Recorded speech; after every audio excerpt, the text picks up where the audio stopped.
ತುಂಬಾ ಸಿಂಪಲ್ಲಾಗಿ carrot halwa recipe ತೋರಿಸ್ತಾ ಇದ್ದೀನಿ. ಇದಕ್ಕೆ ನಾನು ನನ್ನ ಪ್ಯಾನ್ಗೆ 1-2 ಟೇಬಲ್ ಸ್ಪೂನಷ್ಟು ಆಯಿಲ್ ಹಾಕ್ಕೊಂಡಿದ್ದೀನಿ. ಸೊ ನೀವಿಲ್ಲಿ ಆಯಿಲ್ ಬದಲು ತುಪ್ಪ ಕೂಡ ಯೂಸ್ ಮಾಡ್ಬೋದು. ಸೊ ನಾನಿಲ್ಲಿ ತುಪ್ಪ ಯೂಸ್ ಮಾಡಲ್ಲ, ಅದಕ್ಕೆ ನಾನು ಆಯಿಲ್ ಹಾಕಿದ್ದೀನಿ. ಚೆನ್ನಾಗಿ ಹೀಟ್ ಆದಮೇಲೆ ಡ್ರೈ ಫ್ರೂಟ್ಸ್ಗೆ ನಾನಿಲ್ಲಿ ದ್ರಾಕ್ಷಿ ಮತ್ತು ಗೋಡಂಬಿ ಹಾಕ್ಕೊಂಡಿದ್ದೀನಿ. ನಿಮಗೆ ಯಾವ್ದು ಅವೈಲೇಬಲ್ ಇದೆಯೋ ಅದನ್ನು ಹಾಕ್ಕೊಬೋದು. ಇದನ್ನು ನಾನು ಲೈಟ್ ಬ್ರೌನ್ ಆಗೋವರೆಗೂ ಫ್ರೈ ಮಾಡಿಕೊಂಡು ಸೈಡಿಗೆ ಎತ್ತಿಟ್ಕೊತೀನಿ. ಈಗ ಇದಕ್ಕೆ ಅದೇ ಪ್ಯಾನ್ಗೆ 1 ಕಪ್ಪಷ್ಟು ಕ್ಯಾರೆಟ್ ಹಾಕ್ಕೊಂಡಿದ್ದೀನಿ.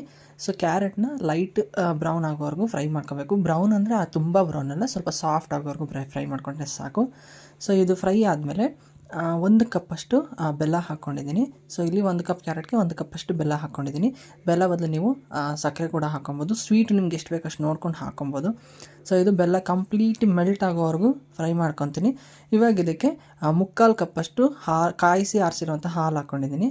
ಸೊ ಇದು ಹಾಲು ಫುಲ್ ಡ್ರೈ ಆದಮೇಲೆ, ಇಲ್ಲ ನಿಮಗೆ ಸ್ವಲ್ಪ ಲಿಕ್ವಿಡ್ ಬೇಕಾದ್ರೆ ಲಿಕ್ವಿಡ್ ಥರನೇ ಇಟ್ಕೊಬೋದು. ಸೊ ನಾನಿಲ್ಲಿ ಸ್ವಲ್ಪ ಡ್ರೈ ಆದಮೇಲೆ ಇದು ಫ್ರೈ ಮಾಡಿರೋಂಥ ಡ್ರೈ ಫ್ರೂಟ್ಸ್ ಹಾಕ್ಕೊಂಡು ಮಿಕ್ಸ್ ಮಾಡಿಕೊಂಡ್ರೆ ತುಂಬಾ ಸಿಂಪಲ್ಲಾಗಿ ಮತ್ತು ಟೇಸ್ಟಿಯಾಗಿ ಕ್ಯಾರೆಟ್ ಹಲ್ವಾ ರೆಸಿಪಿ ರೆಡಿ ಆಗುತ್ತೆ. ಯಾರೆಲ್ಲ ಹೊಸದಾಗಿ ನನ್ನ ಚಾನಲ್ ನೋಡ್ತೀರಾ ಪ್ಲೀಸ್ ಸಬ್ಸ್ಕ್ರೈಬ್ ಮಾಡಿ. ಹಾಗೆ ನಿಮಗೆ ಯಾವ ರೆಸಿಪಿ ಬೇಕು ಅಂತ ಕಮೆಂಟ್ ಮೂಲಕ ಕಮೆಂಟ್ ಮಾಡ್ತೀನಿ.